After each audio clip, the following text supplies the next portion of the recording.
ตรงนี้คือมุม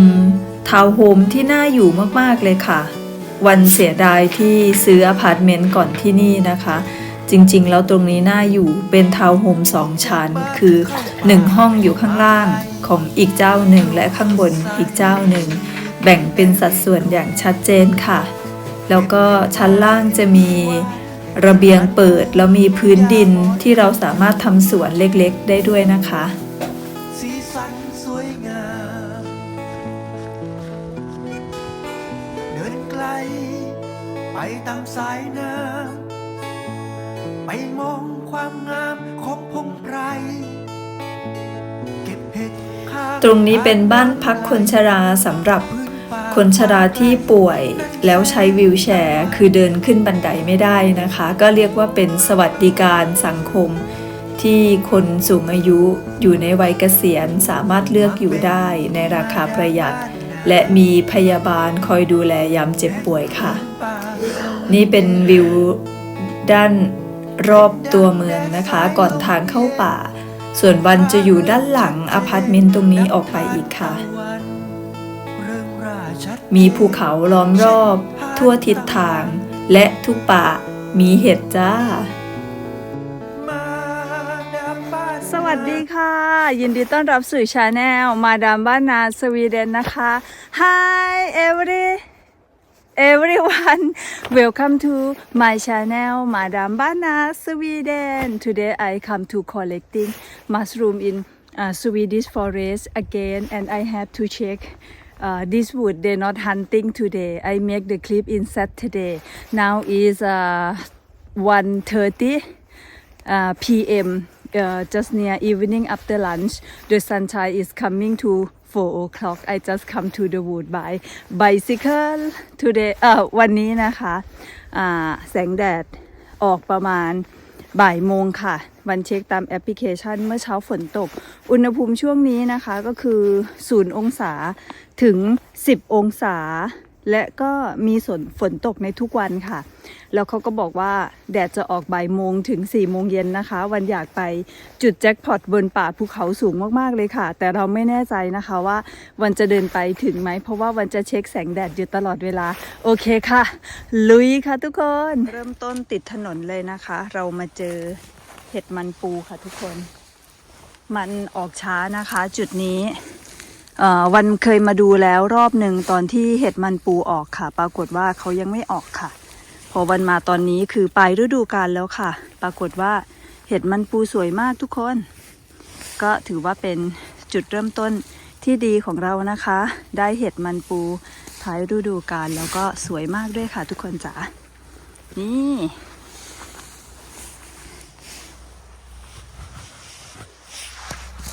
วันนี้วันไม่ได้เอามีดเก็บเห็ดมันปูที่มันมีแปลงมานะคะวันก็เลยตัดขาอย่างเดียวแล้วก็เดี๋ยวไปทำความสะอาดที่บ้านค่ะ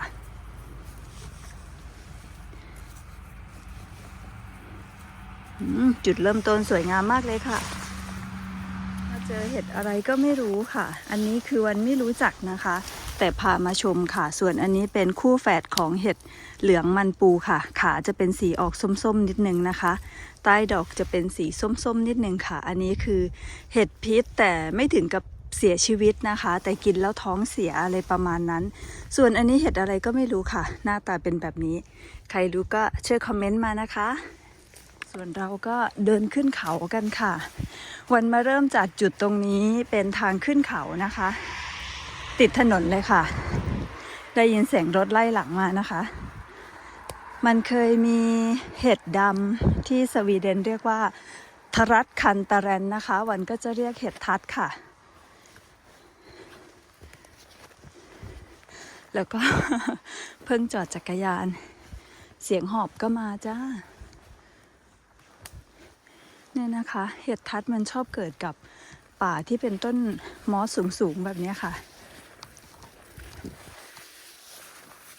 แล้วนะคะเต็มเลยพี่น้อง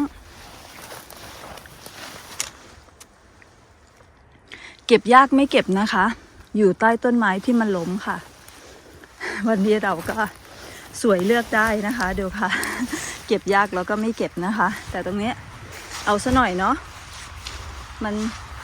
สวยเป็นดอกไม้เลยค่ะมีพี่ๆน้องๆบอกว่าอยากให้วันดึงขึ้นมาให้ดูว่าขามันยาวแค่ไหนเวลาวันเอามีดตัดไปที่ต้นนะคะมันก็ยาวแค่นี้ค่ะดูนะคะเพราะว่าเวลาวันตัดน่ะคือวันตัดลงไปในดินเลยค่ะทุกคนเหลือรากเข้าไว้ยาวเท่ากับขาค่ะที่วันไม่ดึงขึ้นมาเพราะว่าเวลาเราดึงขึ้นมามันจะติดพวกเชื้อเห็ดขึ้นมาด้วยเยอะมากค่ะทุกคนก็เลยถนัดเอามีดกรีดลงไปมากกว่านะคะแล้วค่ะ ถนัดจะเอาแปรงปัดลืมว่ามีดไม่มีแปรงนะคะทีแรกว่าจะไม่พาพี่ๆน้องๆชมค่ะแต่ว่ามันก็เยอะอยู่นะคะเนี่ยค่ะเห็นไหมคะขายาวเป็นนางงามเลยทุกคนนี่เดี๋ยวเราจะตัดที่มันเป็นกลุ่มๆเท่านั้นนะคะวันนี้เนี่ยแบบรวบตัดเนี่ยค่ะ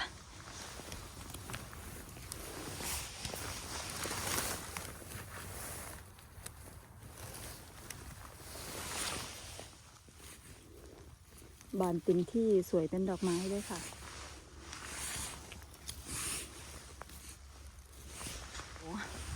แค่ป่าใกล้บ้านที่มีคนเดินเยอะๆนะคะแล้วก็ติดถนนเลยค่ะไม่มีคนเก็บนะทุกคนสงสัยน้องคนไทยที่เขาเคยเก็บขาย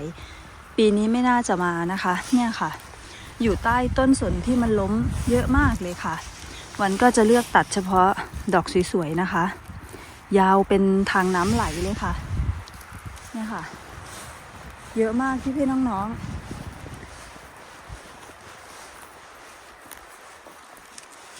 ดูเห็ดเหลืองค่ะเราเคยมาจุดนี้แล้วนะคะตอนที่มันดอกเล็กๆมากกว่าเลยไม่เก็บค่ะตอนนี้ก็คือแก่ไปแล้วนะคะเกิดเป็นกลุ่มเป็นก้อนแต่ไม่เก็บนะคะสวยเลือกได้จริงๆวันนี้เอาแต่ดอกสวยๆค่ะทุกคนมาป่าเท่ากับออกกำลังกายนะคะเพราะฉะนั้นเราไม่เน้นเห็ดค่ะทุกคนจ๋าตั้งใจว่า2 ตะกร้านี้ก็โอเคแล้วนะคะแล้วก็มั่นใจมากๆว่าปีนี้เห็ดมันเยอะค่ะเดี๋ยวเราก็เจอนะคะโอ้เนี่ยกลุ่มนี้คือวันมาแล้วนะคะวันหาว่ามันอยู่ตรงไหนแน่หาไม่เจอมาเจอตอนนี้สายไปแล้วค่ะ คือมันยังไม่ได้เน่าเสียนะคะเนี่ยสวยด้วยแต่ว่าสายไปแล้วตรงที่เราไม่ได้ขายทุกคนพลาดแหละเอาไปตากนะคะนี่สวยมากค่ะทุกคนจ๋าเก็บแบบนี้เลยแล้วก็เอาไปปักที่บ้านค่ะเยอะด้วยนะคะที่เราหาไม่เจอตอนนี้ไม่น่ารอดแล้วค่ะมันอยู่ตรงเห็ดมันปูใต้ป่ามอสค่ะทุกคนเราไม่เจอมันตอนที่มันยังไม่โผล่มานะคะตอนนี้แก่แล้วค่ะ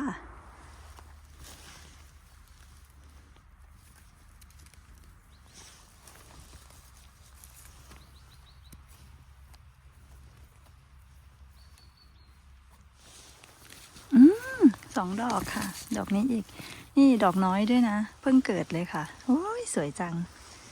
โอ้ยนู่นอีกดอกหนึ่งค่ะ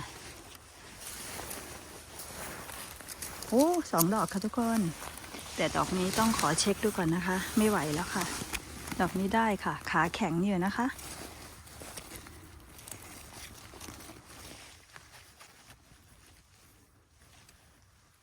แสดงว่าเขาเกิดหลังจากที่เรามาเก็บค่ะเกิดรอบหลังสวยๆอยู่นะคะนี่บานเต็มที่เลยค่ะ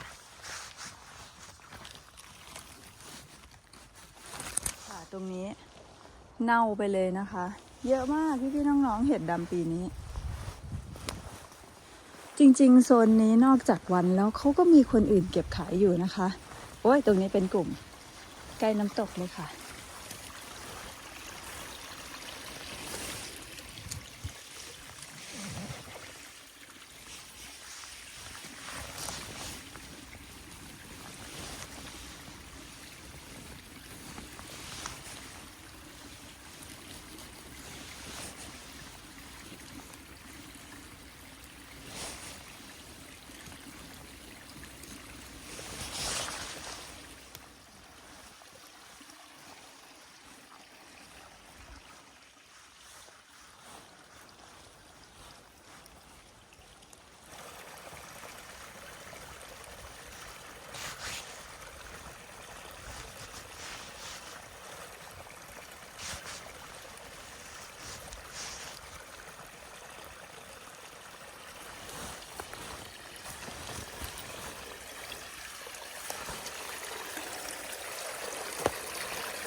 เจอเห็ดดำขึ้นตรงหน้าผาค่ะทุกคน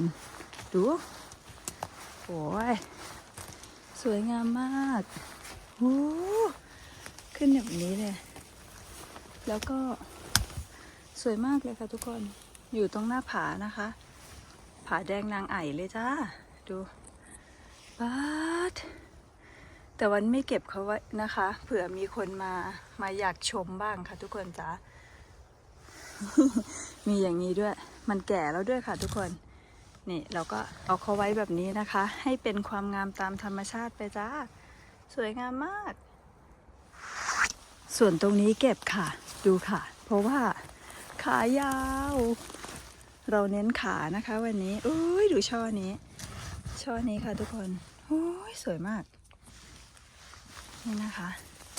ป้าสวยเป็นดอกไม้แบบนี้นี่ค่ะ วันนี้เรามาเลือกเอาเฉพาะสวยๆเท่านั้นนะคะโอ้ยสวยมากเลยค่ะ ดูข้างบนค่ะ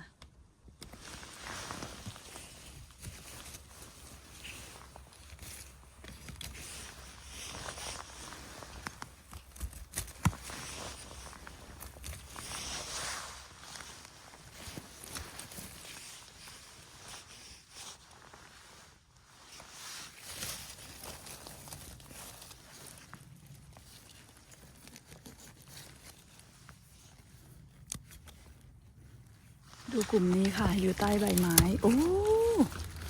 ใหญ่เลยพี่น้อง สวยมากเลยนะคะ สวยแบบนี้เก็บจ้าอุ้ยดูขาค่ะอุ้ยนี่ ขายาว สวยมาก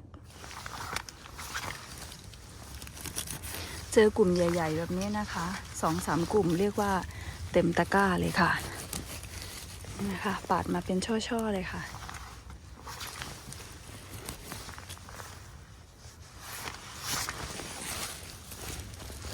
ดูค่ะ อยู่บนป่ามอส แล้วก็ใต้ต้นบลูเบอร์รี่ เต็มแบบนี้แก่เกินไปแล้วนะคะ เนี่ยค่ะ แก่แล้วก็ไม่เก็บข้าววันนี้ มาเจอดงเห็ดเหลือง ใหญ่มากค่ะทุกคน นี่ ใกล้จุดที่วันกับนุชนภาและพิมพ์ชนก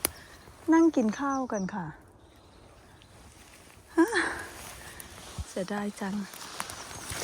นี่นะคะ เสียดายที่มาเจอเขาตอนแก่ค่ะ แล้วก็เก็บไม่ได้ทุกดอกนะคะ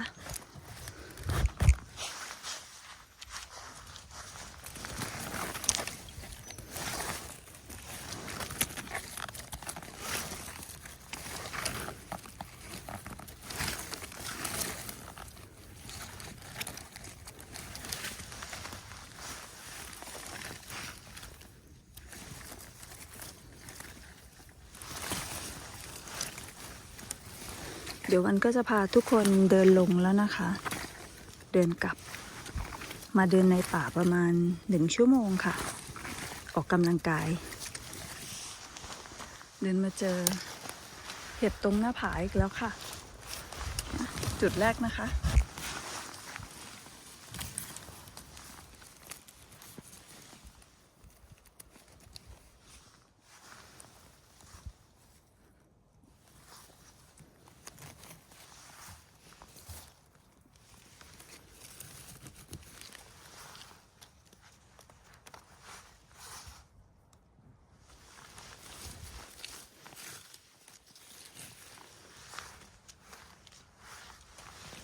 น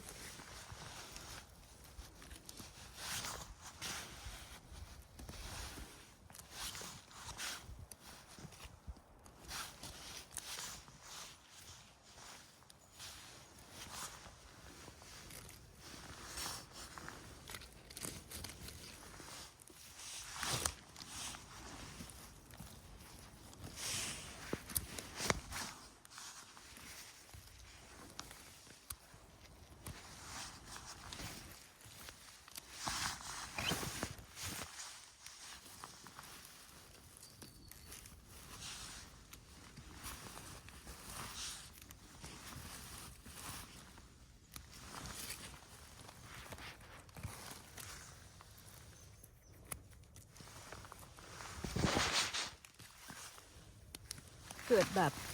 จุดยากๆแบบเนี้ยเยอะเลยค่ะทุกคนที่อยู่ในหญ้านะคะ คือถ้าโรงงานยังเปิดเนี่ยวันก็สู้ตายค่ะทุกคนเก็บยากวันก็จะเก็บ แต่พอตอนนี้นะคะ เราเก็บไปแค่ตากแล้วก็พื้นที่ที่เราตากน้อยด้วยค่ะ ก็เลือกเอาตรงไหนเก็บยากก็ไม่เก็บแล้วเนาะ นี่ค่ะคือเราเดินมาวันนี้เราเจอกลุ่มเห็ดเหลืองเยอะมากเลยนะคะเนี่ยเก็บไม่ได้แล้วนะคะนี่ค่ะทุกคนปีหน้าเรามีจุดเห็ดเหลืองเยอะเลยค่ะเนี่ยค่ะเหลืองนี่คือเห็ดเหลืองที่มันเน่าหมดแล้วนะคะ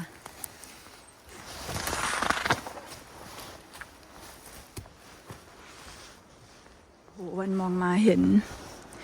เห็ดดำขาอุ้ยนานความอีกแล้วพี่น้องป๊าดมัวแต่มองเห็ดค่ะความอีกแล้ว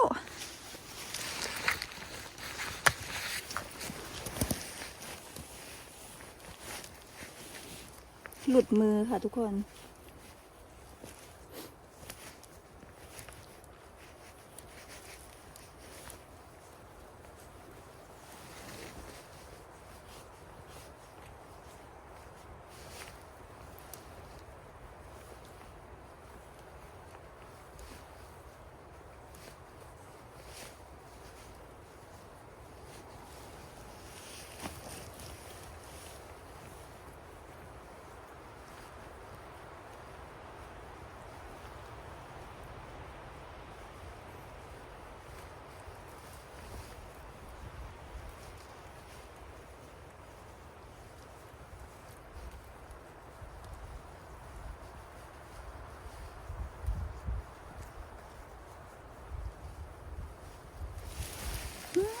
นี่ค่ะเกิดเป็นตะกร้านะคะ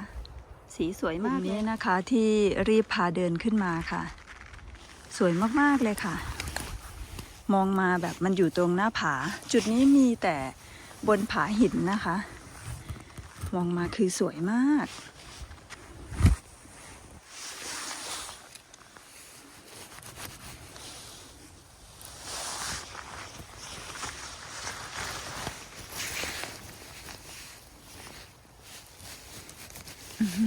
ต้องกอบเอาเลยค่ะ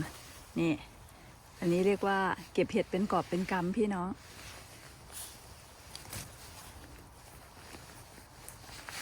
วันมาเจอแล้วนะคะเห็ดดำในจุดที่วันเคยเก็บค่ะอยู่ฝั่งตรงข้ามนะคะแต่ดู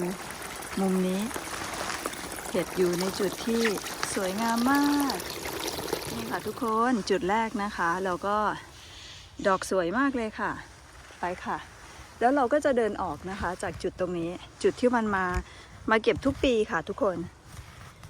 นี่สวยมากเดี๋ยวนะคะมันอยู่ตรงแบบมีแต่หินค่ะหาที่ตั้งกล้องยากมาก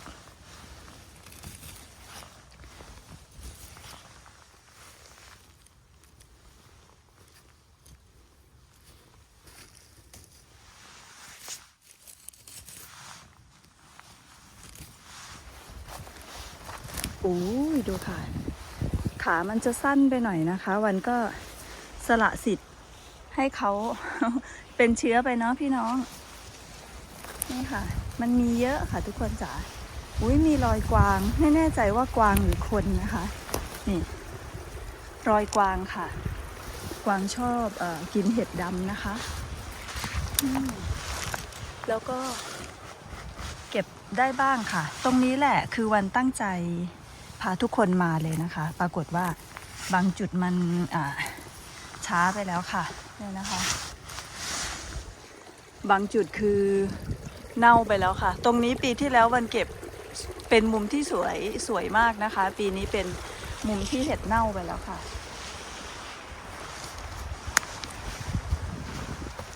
เยอะมากเลยค่ะทุกคนนี่ร่องรอยกวางนะคะกวางกิน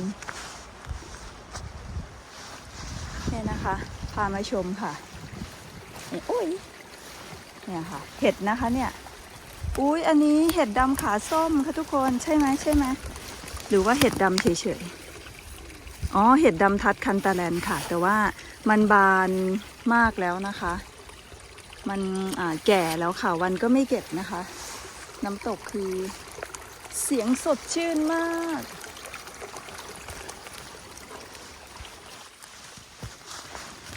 ตรงนี้เรายังพอเก็บได้ค่ะ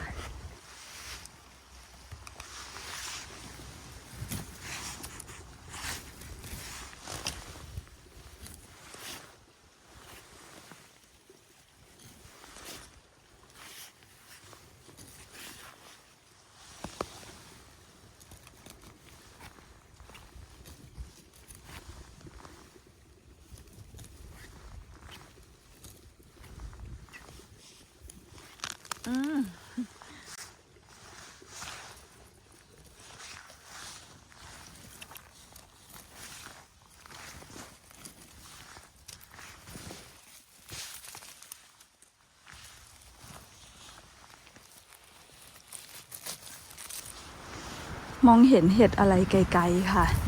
หน้าตาแปลกๆทุกคน อุ้ยเห็ดดำค่ะทุกคนจ้า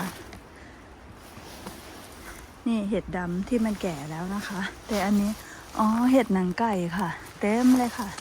ดูเห็ดดำแก่แล้วนะคะ เต็มเหมือนกันทุกคนอันนี้พอเก็บได้นะคะนี่ขาแข็งๆ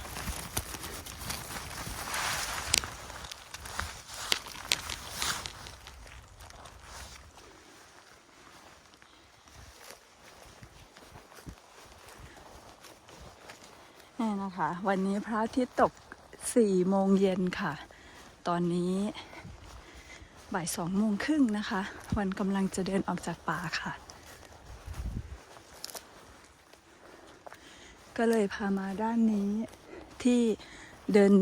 ขึ้นเขานะคะ เราจะได้เห็นวิวที่สวยๆค่ะ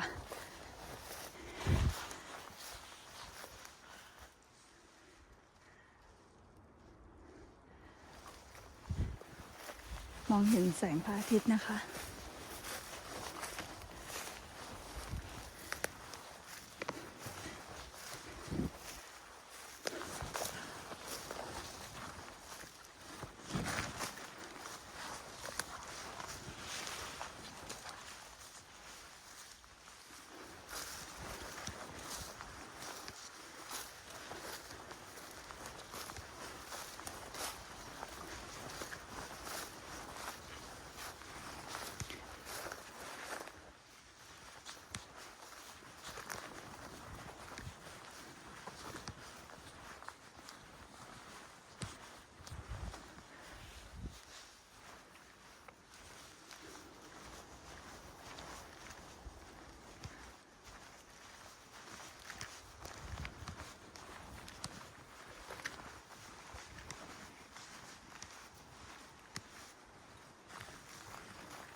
โอ้ยเต็มเลยค่ะตรงนี้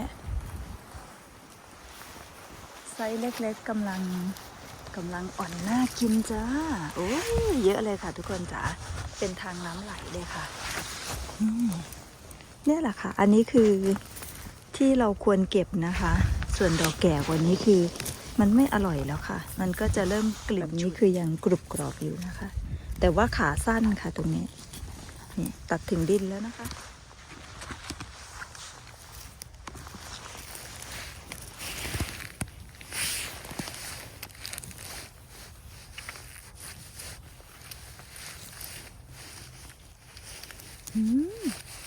กลุ่มนี้สวยเหมือนดอกไม้ค่ะ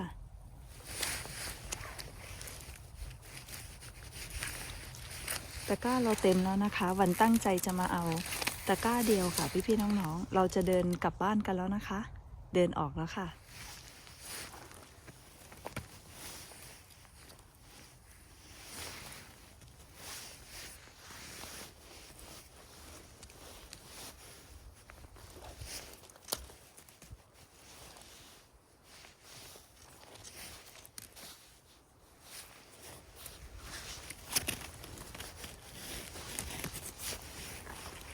กรอบอีกแล้วค่ะ ตัดเป็นกอแล้วก็กรอบเอาเลย ตรงนี้สวยมากเลยค่ะ เดี๋ยวนะคะเราจะมองดูเราจะเก็บตรงไหนไปบ้างนี่เลือกเก็บเอาค่ะนี่เยอะมากเลยค่ะนะคะดูผ้าตัดค่ะ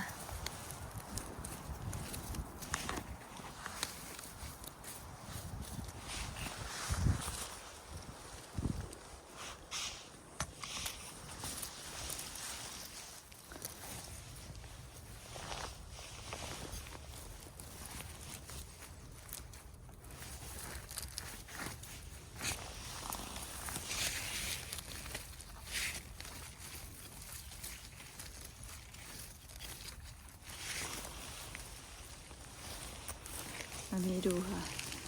นี่จริงๆไม่อยากเก็บเลยนะคะ กลิ่นมันฉุนไม่ค่อยอร่อยแล้วค่ะ แต่มันสวยเนาะเดี๋ยวค่ะว้าวเดินมาเจอกลุ่มขายาวๆทุกคนอดใจไม่ไหวนี่โอ้ยยาวไปถึงนู่นเลยค่ะข้างในอีกนะคะ แต่เราไม่เข้าป่าแล้วเนาะเราเก็บแค่ตรงนี้พอดูค่ะเต็มเลยค่ะทุกคนเดี๋ยวมันจะมืดค่ะเวลามืดแล้วน่ากลัวมากตอนนี้ตะกร้าเต็มมากๆแล้วค่ะ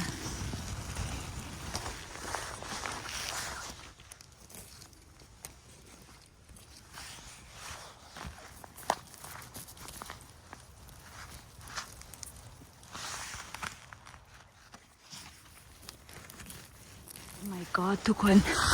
โอ้ยกลุ่มนี้คือไม่พาบุกป่าไม่ได้เลยค่ะดูค่ะทุกคนจ๋า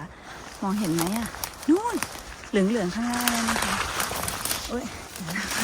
วันต้องบุกป่าค่ะมันสวยจนอดใจไว้ไม่อยู่โอ้ทุกคนล้มตะกร้าไปแล้วค่ะดูนะคะโอ้ยคือแต่ละกลุ่มก็ตัดเอาเฉพาะกอใหญ่ๆได้ค่ะนี่รวบตัดไปเลยเอาเฉพาะขายาวๆ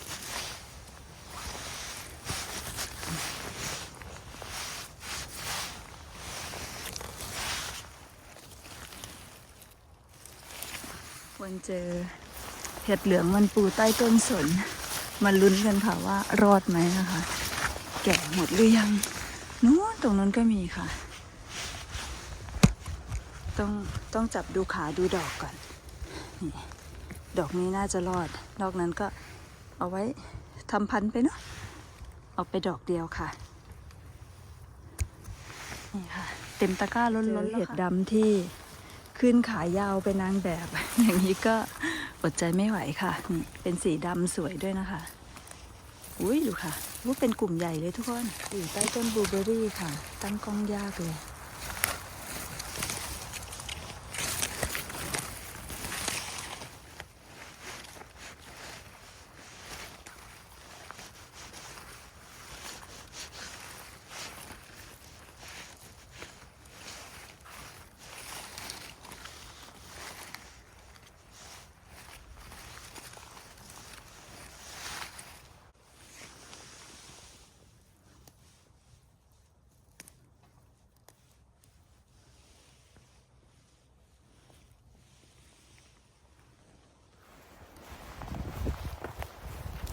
ตอนนี้วันก็ออกมาถึงทางเดินออกจากป่าแล้วนะคะนี่ค่ะผลงานของเราวันนี้ค่ะทุกคนทุกท่านวันจะเดินออกไปตรงอุ้ยล้นไหมมันจะล้นมากเลยค่ะแต่ถ้าเจออีกก็จะเก็บอีกนะคะมีถุงสำรองอยู่ในกระเป๋าอยู่ค่ะวันจะพาทุกท่านเดินออกไปตรงมุมน้ำตกตรงนี้นะคะจะมีน้ำตกที่สวยงามมากๆแล้วก็ป่านะคะสวยงามมากๆส่วนใหญ่แล้วจะเป็นป่าที่คนเขาจะพาหมามาเดินออกกำลังกายค่ะเหมือนที่วันเคยเจอหมาในป่านี้นะคะแต่มันก็จะมีจุดเห็ดดำที่สวยมากเลยค่ะวันก็จะแวะมาดูนิดหน่อยค่ะว่ามีคนเก็บไปหรือยังถ้าไม่มีคนเก็บนะคะตรงนี้จะสวยมากเลยทุกคนไปชมบรรยากาศในป่าทางออกแล้วนะคะ ป่านี้สวยมากก็ถ้าป่าสวยแบบนี้คืออีกไม่นานเขาจะตัดป่าค่ะถ้าวันเจอเห็ดกลุ่มเห็ดดำตรงนี้นะคะวันจะเก็บแล้วก็เทเห็ดใส่ตะกร้าค่ะทุกคนแต่มันเป็นป่าที่คนเดินเยอะมากนี่ยังอยู่เลยค่ะทุกคนเนี่ยกลุ่มเห็ดดำของเราก็ยังอยู่นะคะนี่สวยเป็นดอกไม้เลยค่ะเดี๋ยวเดินดูก่อนนะคะถ้ามีแค่นี้คือไม่คุ้มที่เราจะเก็บค่ะทุกคนไม่คุ้มที่เราจะถ่ายตะกร้านะคะเพราะว่าเราได้เยอะมากแล้ว ทุกคนจะพามาชม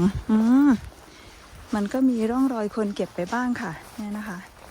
ห่างๆโอเคเราไม่ถ่ายตะกร้านะคะเราเดินไปชมน้ำตกสวยๆแล้วเราก็กลับบ้านกันค่ะ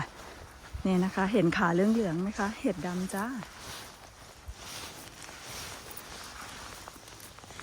ขามันยาวมากเนาะมันก็จะยั่วตายั่วใจล่อตาล่อใจไม่เก็บได้ไงประมาณนั้นนะคะเก็บซะหน่อยทุกคนนี่ตรงนี้ค่ะโอ้ยขายาวมาก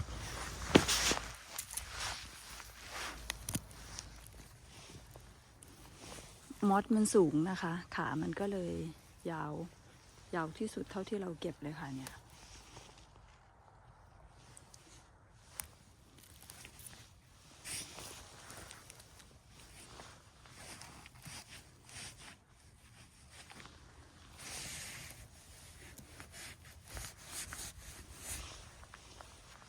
สวยเหมือนไม่มีใครเก็บเลยค่ะทุกคนจ๋าแปลกใจว่าทำไมเขาไม่เก็บขายกันอย่างเราวันคือรู้เหตุผลนะคะเพราะว่าวันมีเวลาน้อยแต่คนที่เมืองนี้ทำไมไม่เก็บขายกันแปลกค่ะ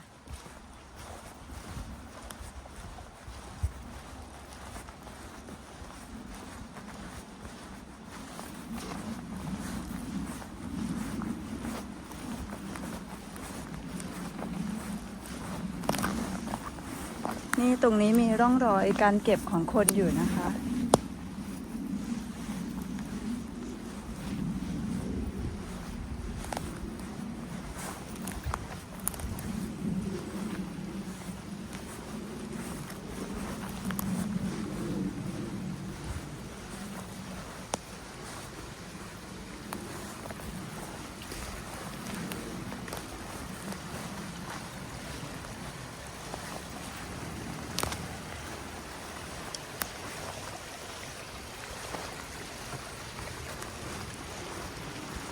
ถึงทางออกของเราแล้วค่ะพี่ๆน้องๆมุมนี้หลายๆคนบอกว่านี่ใช่ไหมป่าใกล้บ้านที่วันมาเก็บ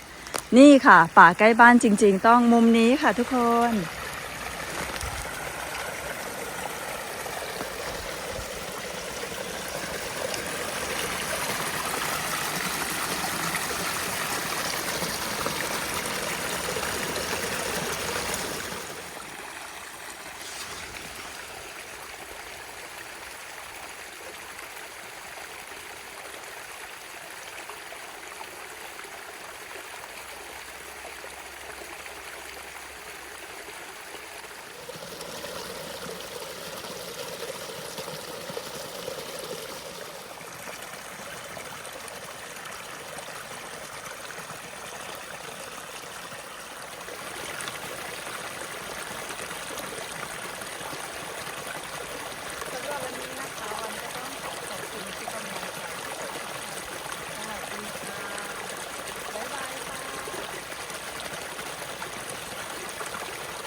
วาง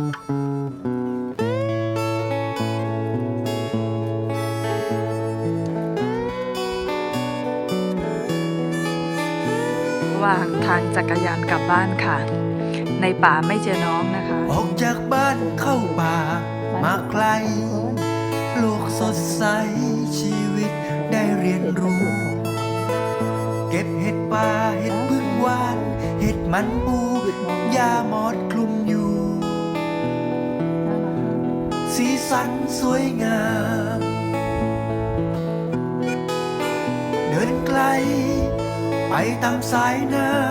ำไปมองความงามของพงไพร เก็บเห็ดข้างทานน้ำไหล พื้นป่าฟ้าไกล นั่นแสงตะวัน